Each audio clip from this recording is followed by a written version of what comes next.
that. Okay, first off, you should be able to define what an empire is. Okay, now I don't need all of this, but okay, if you put a group of different ethnic groups or different people under one ruler, boom. All right, you got the points. Different states, different countries under one ruler. All right, you're good to go. If you want to mention that those aren't the only types of empires, sometimes you have a language empire, a lot of different places speak the same language.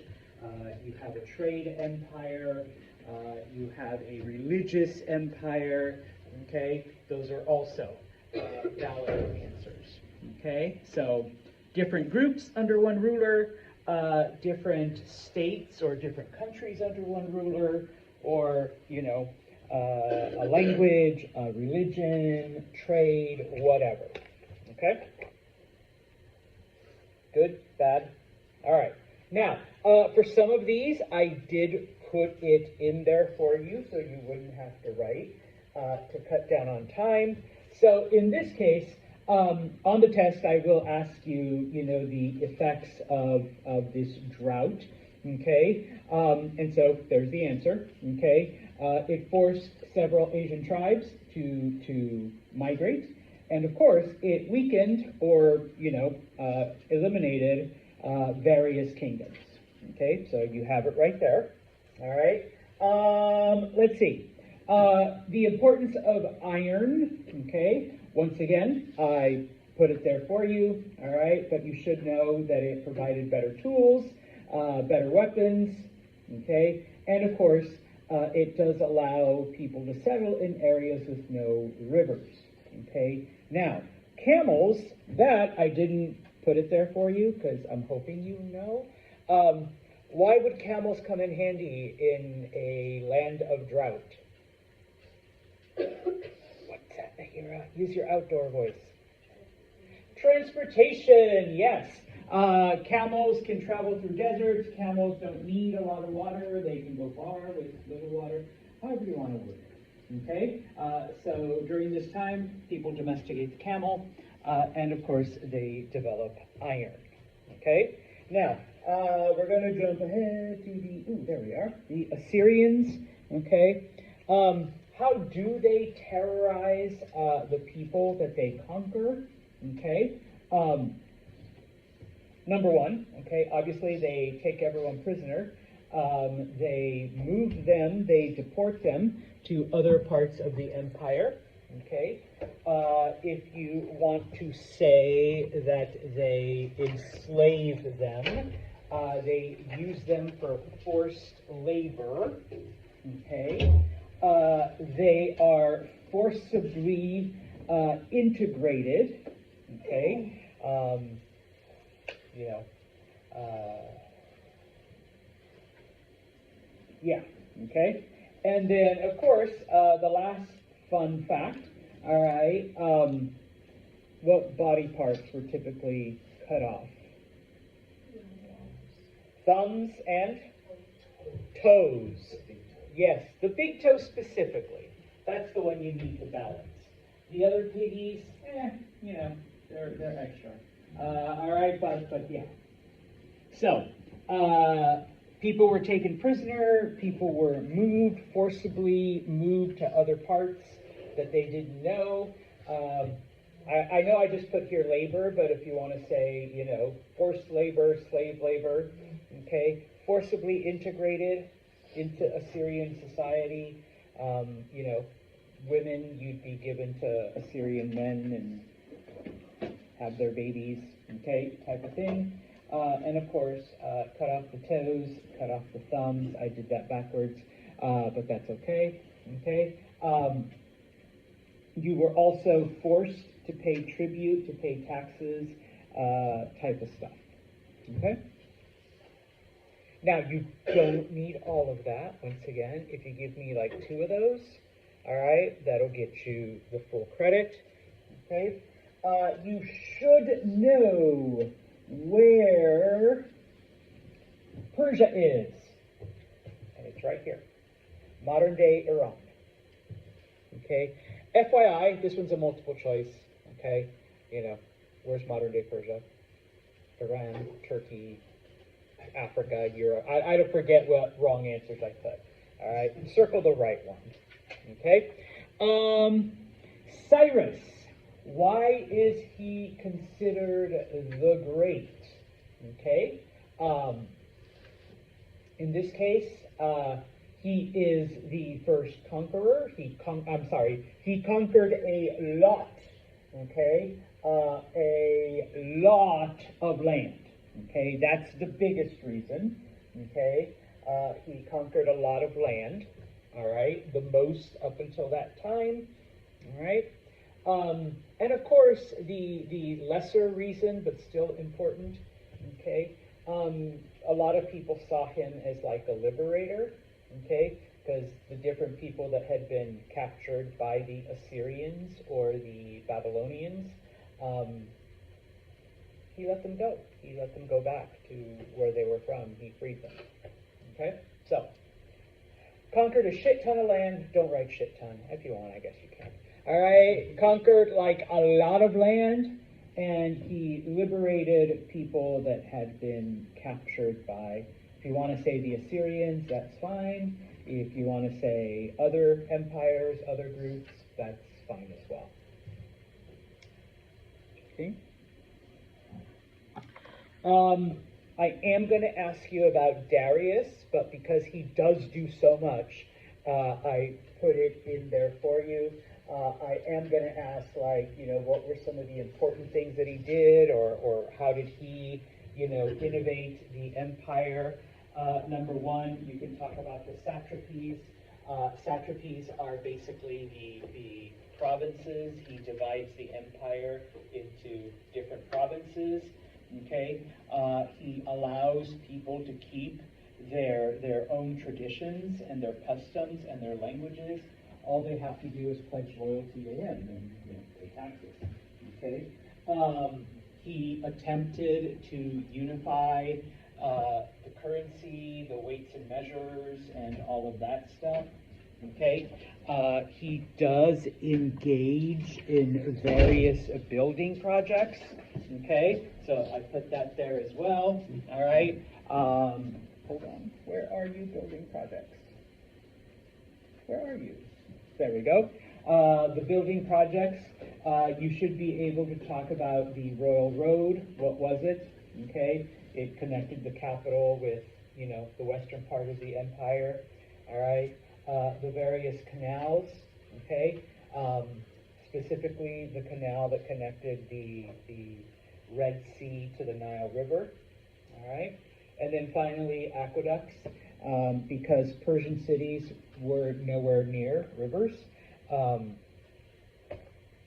The aqueducts would bring water from the mountains to the cities, okay, so all of those reasons why Darius is considered the Great. Okay. Once again, give me like 2 or 3, and you'll get full credit for the question. This one is an open-ended one, a short answer. Okay. So, what are some important things that Darius did? Oh, he built the Royal Road, which connected the empire. He divided the empire into provinces, into satrapies for better government.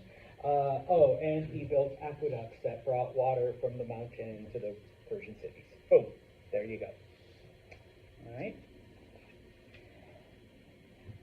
You need to know some of the basics of Zoroastrianism. Okay. Number one, it was monotheistic. What do we mean by monotheistic? One God. Okay. Not the first monotheistic group, but one of them.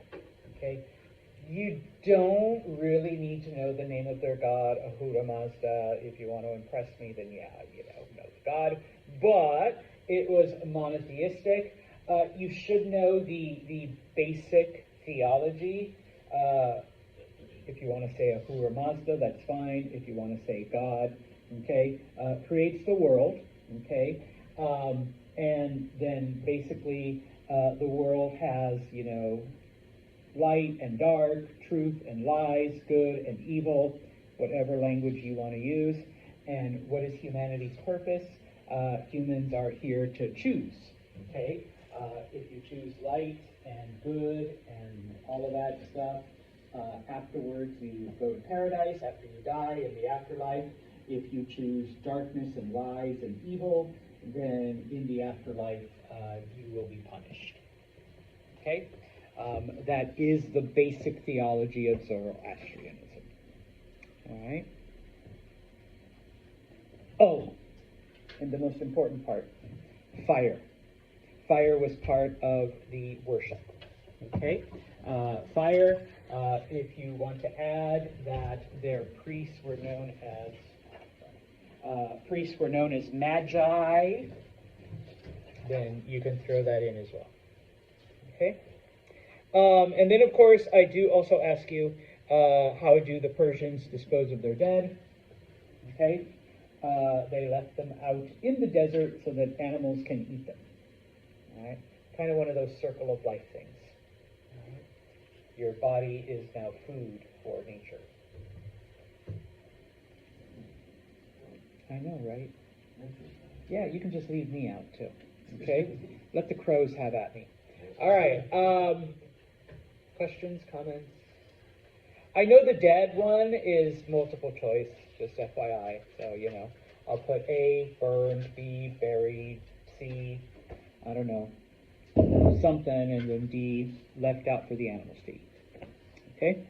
All right, so moving on to the Greeks. Where are you, Greeks? Okay. You should know, okay, number one, that there were different city-states, okay?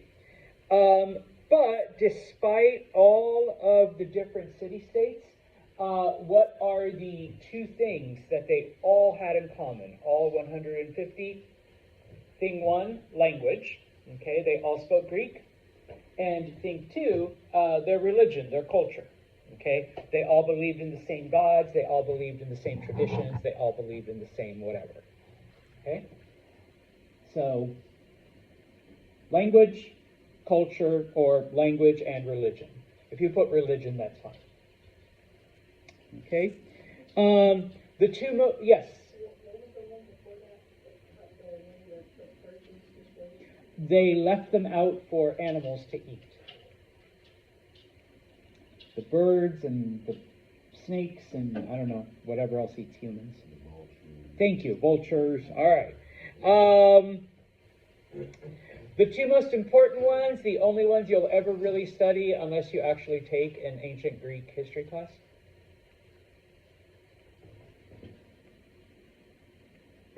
Athens and Sparta. Okay, those are the two most important of the city-states. Okay? This one is also a multiple choice question. I'm going to give you A, B, C, D, the choice, what were the two most important Greek city-states, and of course, you know, I'll give you pairs of cities, Athens and Sparta. Those are the ones that typically we study the most. Okay? Now, I don't ask you to remember a lot of battles. I have asked you to remember like 2 or 3 so far. For this chapter, you do need to know, number one, the Battle of Marathon. Okay? The only thing I want you to know is, number one, who wins? Who won the Battle of Marathon? Okay? If you want to say Athens, that's fine. If you want to say the Greeks, that's also fine. Okay? And of course, the effect, the result, Persians leave Greece for 10 years. Okay? The other battle I want you to know is the Battle of Salamis. Okay? The result, and this was a naval battle, all right? Athens' navy defeats the Persian navy, number one. And the significance, it's the end of the war. This ends the Persian Wars. All right? Those are the only ones I want you to remember. Okay? Number one, Battle of Marathon. Oh, yeah. The Greeks win, all right, the Athenians win, and the Persians lead for 10 years. Oh, this is also the battle where the Greek runner ran from Marathon to Athens. And what shoe brand did he yell when he got to Athens? Yeah, Nike. All right. Well, it wasn't a shoe brand then. What does Nike mean? Victory. Yes. Okay. Justin had to look up. All right. Yes. Victory. All right. And then, of course, like I said, Battle of Salamis. The Athenian navy defeats the Persian navy. This brings an end to the wars. Okay? All right, look at that. We're on page 2. Okay? You should know the 2 most important contributions that the Phoenicians made to history. Contribution 1, the city of Carthage. Okay? This eventually, Carthage becomes one of the most important cities in the ancient world. Rome's biggest rival. You don't need to know that, just that. City of Carthage. Okay? The most important contribution that the Phoenicians make to history, an alphabet-based, or if you want to get really technical, a phonetic writing system. Okay? Remember, a phonetic writing system, there are symbols. Each symbol represents a sound. You combine those symbols, you get words. Okay? In fact, here is an example. Okay? Because English and most Western languages are a phonetic or an alphabet-based writing system. Each of the symbols or letters make a certain sound, and when we put them together, you get words. Okay? Phoenicians only had 22 symbols. How many do we have in English? A little higher. 26. Thank you. All right. Ken, you need to practice the alphabet song. Right. A, B, C, D, E, F, G. Okay. Another day. All right. But yes, you take those 26 letters, you mix them up. Okay. So yes, we still use that. All right. Mars, help them with the song. All right. Now, the Israelites, okay, even though I gave you a long history, all right, how do they affect modern culture, modern society? What is important? Number 1, monotheism. One more time. They were the first monotheistic group. Okay? Number 2, 3 of the world's most influential, dominant, important, however you want to word it, religions, all trace their roots back to the Israelites. Okay? Judaism, Christianity, Islam. All right? They all claim descent from specifically Abraham, but from the Israelite tradition. So, number 1, monotheism. Okay, they were the first. Okay, everybody else believed in multiple gods.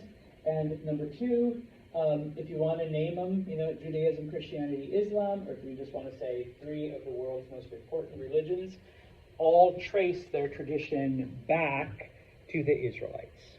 Okay? I mean, do these affect pretty much everyone today? Yes. All right? So yeah. Even if you're atheist, okay, you never say, I don't believe in gods. All right? You always use the singular. Okay? So, anyways, okay, you don't need to know the specific ones, but you do need to know that a Varna is one of the 4 social groups. I wrote that right there for you, okay? You do need to know what a Varna is. I suppose if, you want to talk about... I had to memorize the names. I'm not asking you to, okay? But if you want to say, oh yeah, the priests, the warriors, the farmers, and the unskilled laborers, okay, at least you know who's in each group, okay? You should know that the Jati, okay, were the subgroups, and in this case, I have combined things from the next chapter and this chapter. Okay, how do you move up or down the social classes in Indian culture? Okay, and what happens after you die? Thank you. Okay, so death and reincarnation. Okay, that's the only way. You can't marry your way up. You can't work hard and save your money. You can't buy. You can't, whatever. All right, you got to die and reincarnate after doing the best you can in this life.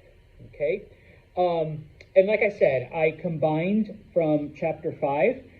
Know that the jati are subgroups within the varnas, within the, social groups, and that eventually they create a new subgroup. Actually, I do have this, okay? From the garbage cleaners, the street cleaners, the untouchables, all right? They make a new subgroup, at the bottom. So later on, we end up with 5. Okay? Questions? Because that actually takes care of chapter 4. Let's look at chapter 5.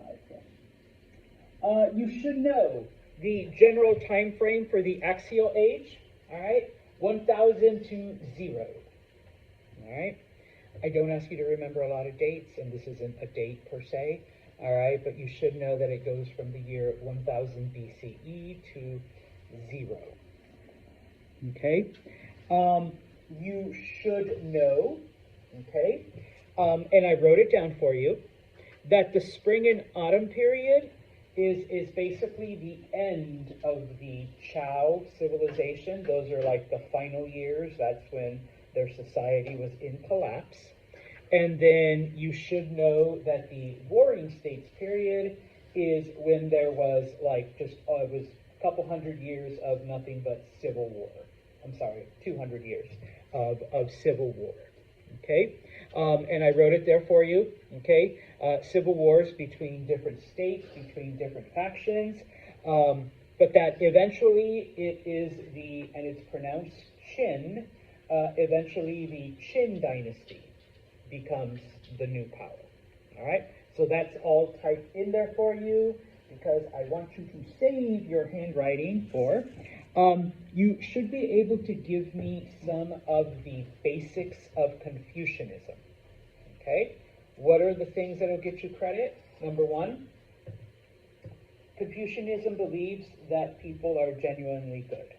All right? People are good.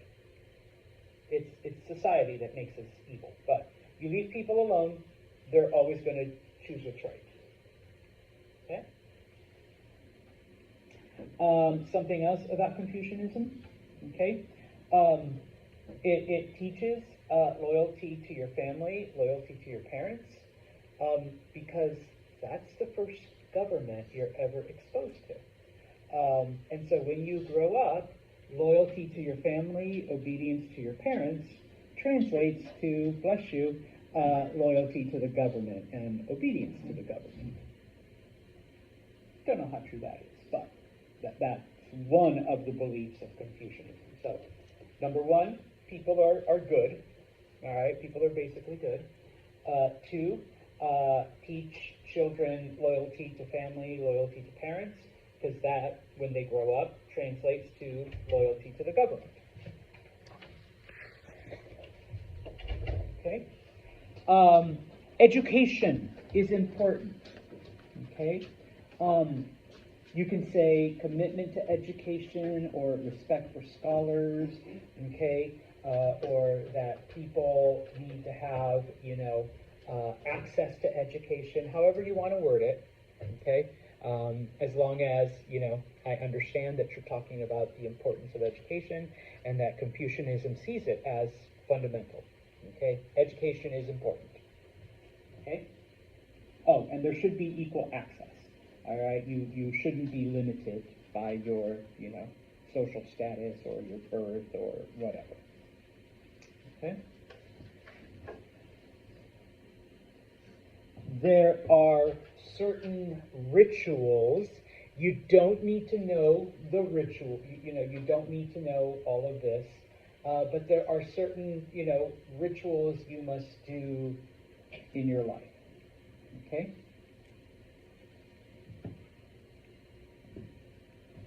Did Confucius see himself as like a god or a leader or like some kind of messiah or what did he see himself as?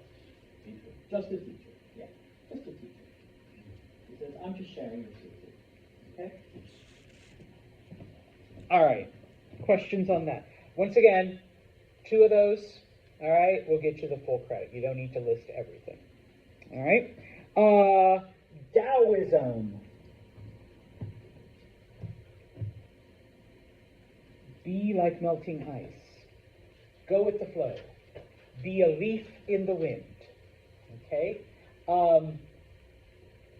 You don't need to actually use the term wu-wei, but you know what? Just accept the world. Accept what's happening. Okay? That's what Taoism is, because what is actually going on is that the universe is trying to, achieve harmony by whatever is happening. Who are you, Nahira, to try to stop the universe from correcting itself? So, whatever happens just happens, and you go with it, because that's just the universe trying to fix itself. Okay? If you want to use other, be like water, okay? Be like melting ice. The ice doesn't try to stop itself from melting. All right? It just goes. Okay? That's pretty much the philosophy of Taoism. All right? Finally, okay, legalism. Humans are evil. Humans are scum. What is the only way you're ever going to get humanity to do what's right? Yes. Harsh laws, strict punishments. Or strict laws, harsh punishments. However you want to word it. Okay? You break a rule, death. You break another rule, death. All right? You break a third rule, okay, maybe we'll just whip you this time. Okay? Type of thing. All right? So that is the only way that we're going to get Vanessa to make the right choices in her life. All right? If she's got a lot of rules and really, really, really bad punishments, so the fear of being punished will make her do the right things. Okay? Questions on those 3 philosophies? All right. You should also know some of the military advances, okay, of the Qin dynasty. Number 1, okay, I put here conscription. If you just want to write the draft, if you want to be fancy, you can use the word conscription. But number 1, the idea of drafting people into the army is a Chinese thing. Okay? You could say the use of iron, so like an iron lance and an iron armor. Okay, those are Chinese inventions. Military inventions. The crossbow. All right, you've got to at least have the crossbow. All right, you're missing the crossbow. I might just take off a point. Okay, because that's how important the crossbow is. They invented the crossbow. Okay. The other ones, I suppose, not really an invention, but they have, because you're drafting people now, you can have like big ass armies of over 1 million people. And of course, armies used to only fight in the summer and late spring, summer, early fall, when the weather was nice. With this many soldiers, the Chinese fought year-round, even in bad weather. Okay, so the draft, iron stuff, iron lances, iron weapons, iron armor, most importantly, the crossbow. All right? Okay. Then now we are once again moving on to India. Okay? Now, in this case, just as a reminder, once again, You should know that the sub-levels, okay, were called jati. All right, these are the sub-levels within the varnas. And the newest social class was at the very bottom, and it came from the garbage cleaners, the city cleaners, street cleaners, however you want to word it, okay? But it was at the very bottom, all right? I'm not going to ask you too much about Jainism. The only thing I want you to know is what ahimsa means. Ahimsa is respect for life, harm no living creature. Okay? So, Ira has a spider in her bathroom. She's not going to smash it with her shoe. She's going to take a piece of paper, pick it up, take it to the window, and go, oh, spider, go find other spiders, and have spider babies, and, live happily ever after. Okay? That is the philosophy of ahimsa. Okay? What does Buddha mean?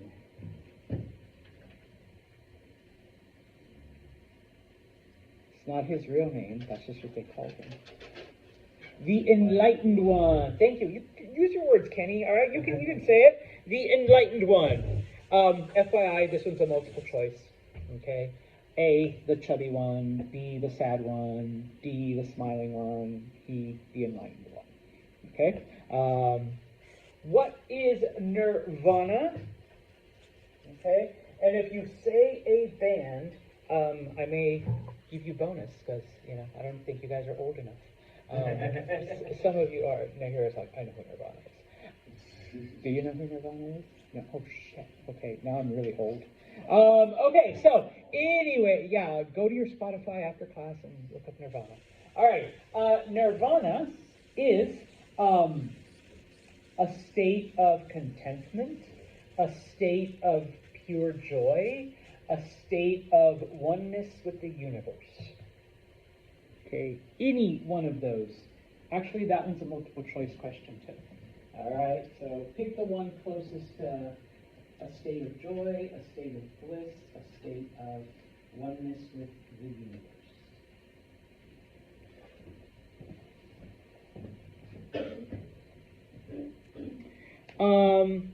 What is a polis? A polis is a Greek city. That's what the Greeks call their cities. It was a polis. If you want to say the Greek word for city, that's fine. A Greek city is fine. Okay? You should be familiar with the three big philosophers, okay? And their philosophies. So, for Socrates, number one, he talked about the meaning of life, okay? The meaning of existence. Why are we here? What is our purpose? Okay. He also talked about ethics and morality. Bless you, bless you. All right. It's better to have honor than to have wealth or power. And then, of course, finally, because he was a teacher, he encouraged his students to question everything. Okay? Don't just take things at face value. Don't just take things because, somebody tells you. Even himself, he said, don't believe me just because I tell you. All right? But, find out for yourselves. Question things. All right? So, what is the meaning of life? Why are we here? What is our purpose? Okay? To have morality, to have ethics, to have honor, more important than to have wealth or power. And finally, always be questioning. Always question things. All right? Plato and his philosophy. Plato wrote mainly essays. If you want to say he was Socrates' student, that's fine. Okay? Number one, Plato believed that, and in this case, I know I wrote it like this, but that basically everybody had a role. Some people were leaders, and some people were followers. And he's like, and that's okay, that's not a bad thing, okay? Everyone has a purpose, Okay? Some people were born to lead. Let them lead. Some people were born to follow. Don't try to be leaders. You guys are followers, but you have your own purpose, your own thing that you're doing. Okay? And so, that basically those leaders have been prepared, are predisposed, and he refers to them as philosophers. Okay? If you want to say that he wrote an essay called The Republic, all right, that's fine, because he did. And that's where he explains all this about leaders and followers, and everybody has a purpose. Okay, and of course, his other thing was that we exist in a flawed copy of the real world. There's two worlds that exist: the perfect ideal world and us. Okay. We're in the bad copy. We're in the flawed copy. We're in the messed up copy. All right? What are we doing in this lifetime? We're trying to make our imperfect copy into the perfect one. Okay? That exists up here. All right? And so that was his philosophy. Okay? Finally, there is Aristotle. Okay? If you want to say he was Plato's student, that's fine. But he was more of a scientist, what we would say deductive reasoning. You can't just make shit up like my teacher did, okay? You have to observe. You have to take notes, keep track, collect data, and then once you have this evidence, then you say, this is what's happening, all right? This is the thing. Okay, and so in that sense, Aristotle was more of a scientist. Okay, but yeah.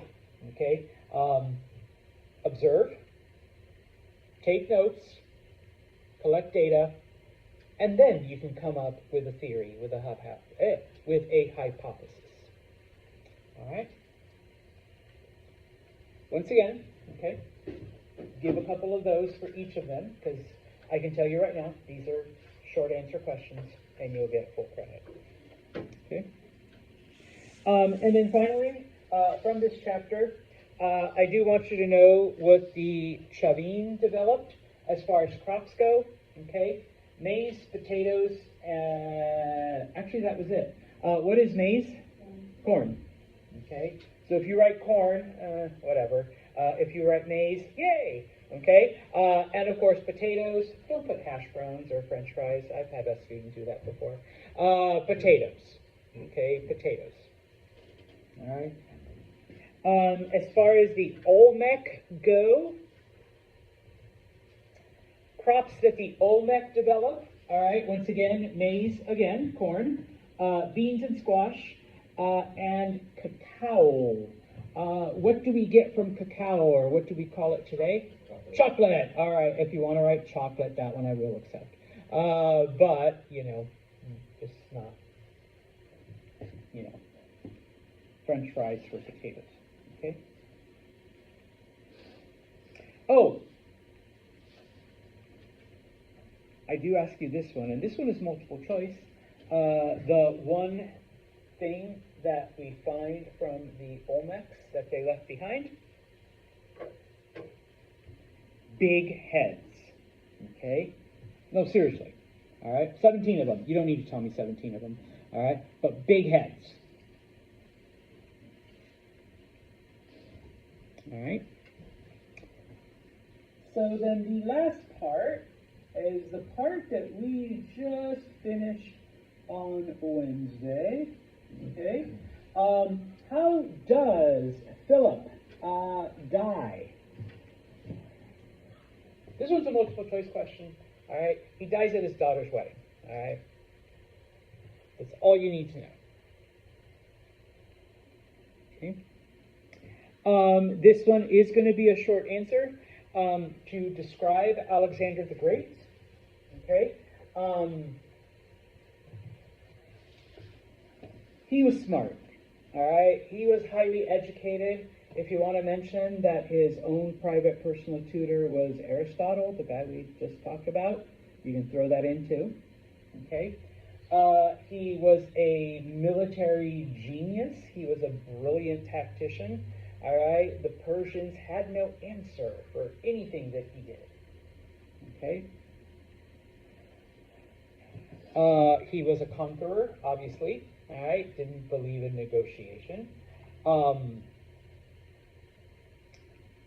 He was very sure of himself. Okay? Now, I didn't share this with you, but there is the story of Alexander the Great and the Gordian knot. This was a test supposedly developed by the Persians of a very complicated knot, and apparently the legend was that if you could untie it, you're destined to become ruler of the world, and how people from all over had come in and tried to untie this knot, but nobody could. And Alexander just looked at it, and he's like, oh, takes out his sword and cuts it, and he says, there you go. I just untied it. And so, yeah. And then he does go on and conquer the world. So yeah. All right. He was very sure of himself. Okay. So, very intelligent, very educated, a brilliant military person. Okay. Next. Yes. Why did Alexander stop conquering? Was he beaten in battle? No, his troops said no. Thanks, Ed. All right. Troops said no. Okay? They refused to go any farther. They're like, we're done. It's been 10 years. This is over. Okay? Alex dies. Okay? What happened to his empire after he died? The only thing I need from you, it's split into 3. Okay? If you want to add his general spot over it, but it's split into 3. Okay? The only one where I'm going to ask you who that person was, that's the next one, Egypt. Okay? Who took over Egypt? He was Cleopatra's ancestor. It's pronounced Ptolemy. Thank you, Greek, for the silent P's in our language. Okay? Ptolemy.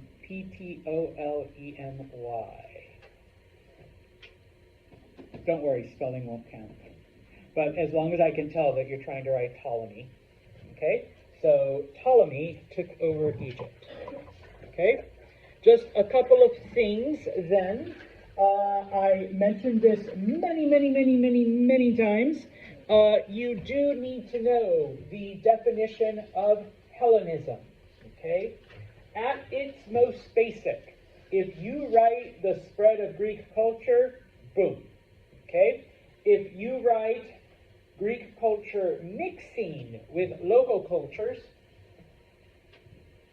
all right, you got that right. If you write the spread of Greek culture and then mixing with local cultures and then continuing to spread, that will get you the full credit, all right? Because it is Greek culture spreading, mixing with the local traditions, and then continuing to spread. And then mixing with the local tradition there, and it continues to grow. If you want to add, it affected science and history and theater and philosophy, that's great because it did, okay? But telling me that spread of Greek culture and then mixing with the cultures it encounter, that will get you the full credit. Okay? How does Greek culture affect the various areas that Alex conquered?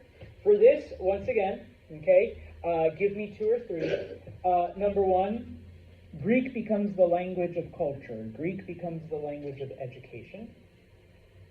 Okay?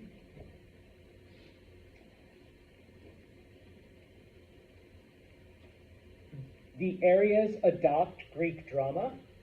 Okay? So that now their stories are being told in like 3-act plays. All right? You know, introduction, conflict, resolution. You don't need to give me that, but you know, Greek drama now affects how they tell their stories. Okay? We get especially in Egypt, the local gods become more Greek-like. Okay, so we see the mixing of Greek gods with local gods. Okay, if you want to throw in from Egypt, we get ideas after, Egyptian religion and Greek religion mix. We get ideas like personal salvation, or the concept of soaking yourself in water to commit yourselves to serve God. Okay, what today we call baptism. All right, that's how it affects it. Okay, you can talk about. They begin to use coins, money, currency, whatever word you want to use, okay, because that's what the Greeks did. You can also throw in a bad thing, all right? They begin to use plantation slavery or chattel slavery, all right, where you buy people specifically to do the stuff you don't want to do. That is something that the Greeks started, and so in these areas, they begin to do that too. All right. Architecture. Okay. Greek architecture becomes the norm. All right. If you want to talk about specifically like the Romans took all of the Greek gods and Romanized them. All right. Once again, give me 2 or 3. You don't need to do the entire thing I just said, and that'll get you credit. Okay? Now, specifically, how does Hellenism affect, here we go, Judaism? Okay? Remember, the Jewish nobles accepted, okay, Greek everything.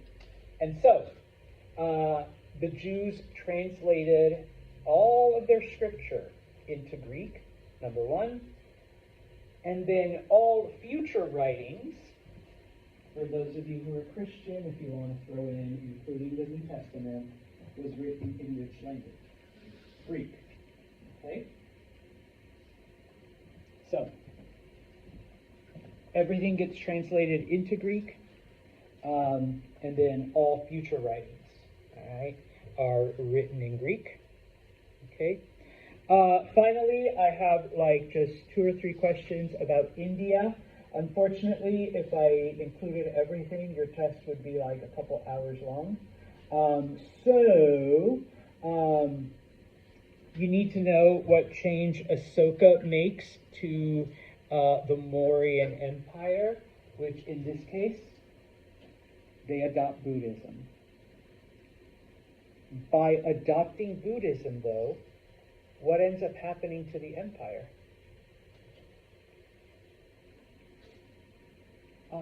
It collapses. It disappears because, where are you? Here we go. If you have an empire that's built on conquering and killing, and then you accept a philosophy of peaceful acceptance of things and, sacrificing and all that,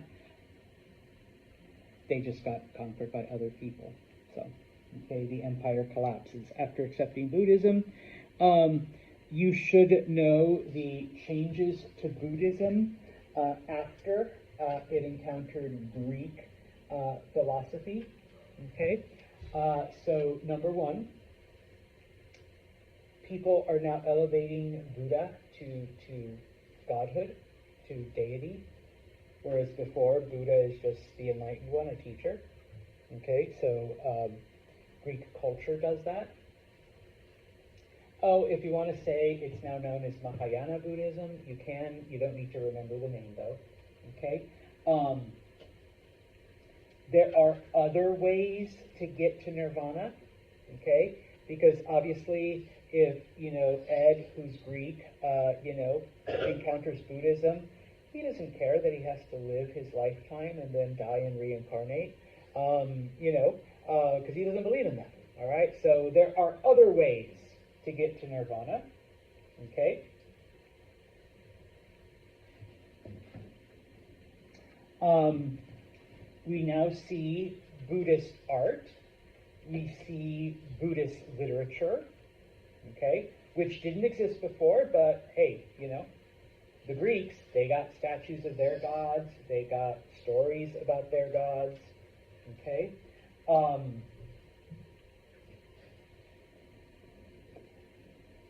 In the temples, we see different things that belonged to Buddha, okay?